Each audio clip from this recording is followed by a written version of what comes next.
Kolkata Knight Riders KKR coach Brendon McCullum does not rule out Pat Cummins starting, saying the wickets for the first few games could feel like the pacer-friendly strips of KKR's home Eden Gardens because they seem to have quite a fresh tinge to them. Fast bowlers operating in and around that test match length have done well, and one of the best test bowlers in the world is Pat Cummins, said KKR's new coach. KKR are yet to take a call on Andre Russell bowling, but vice-captain Owen Morgan said he would try and ape the Jamaican's back-end power hitting. As a batsman, my game has come on quite a lot in the last 3-4 years, said England's World Cup winning captain who played for KKR from 2011 to 14. Morgan and Russell being slotted for the death overs could mean Karthik batting higher.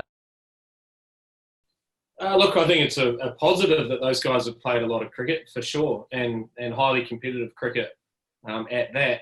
The one thing I will say as well, though, is that I'm sure the other teams have gone through equally as detailed preparation phase as what our guys have here in the UAE, and we've managed to get a lot of practice games under our belt. The conditions here have been fantastic. We've been very well looked after while we've been over here, and we've certainly enjoyed being able to spend a considerable amount of time as a squad preparing for this tournament. So I think game time is hard to replicate. So there is some guys who have got that under their belt, but we certainly have no excuses from a preparation point of view with the work that we've been able to do. I think it's a brilliant question for a start, because I think one of our strengths as KKR bowling unit is the variety we have in our fast bowlers. I think all four Indian pacers are shaping up really well. So, it's going to be a hard decision to make who's going to start the tournament, but that's one thing that, we're very aware of.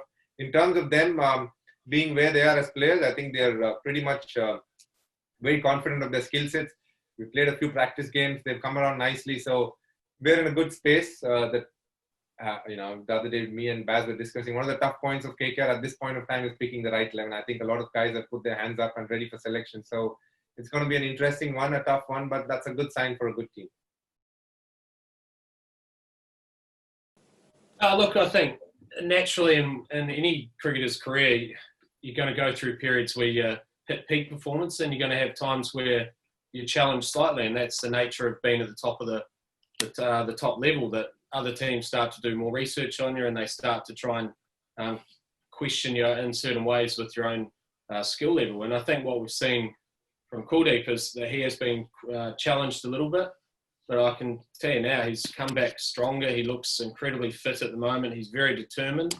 And when given his opportunity, I'm sure he's going to put up a very bold showing. And I know that he would love to be able to get himself back to the lofty heights of being the chief Indian spinner. And that's a great thing from a captain and a coach and a senior player's point of view, is you've got world-class players who are very determined to perform on this stage over the next couple of months. I think definitely we've had those conversations around not only KULDEEP, I think the rest of the bowling unit as well. That's something that we have spoken about, the kind of speeds that you need to bowl. I think it's changed from year on. I think that's one of the things the bowlers are aware of as well. So that is definitely something that we have spoken about, and that will be something you'll be seeing throughout the tournament, not only from us, but I think through all franchises, have been having conversations, the kind of speed spinners need to bowl, the lengths, etc.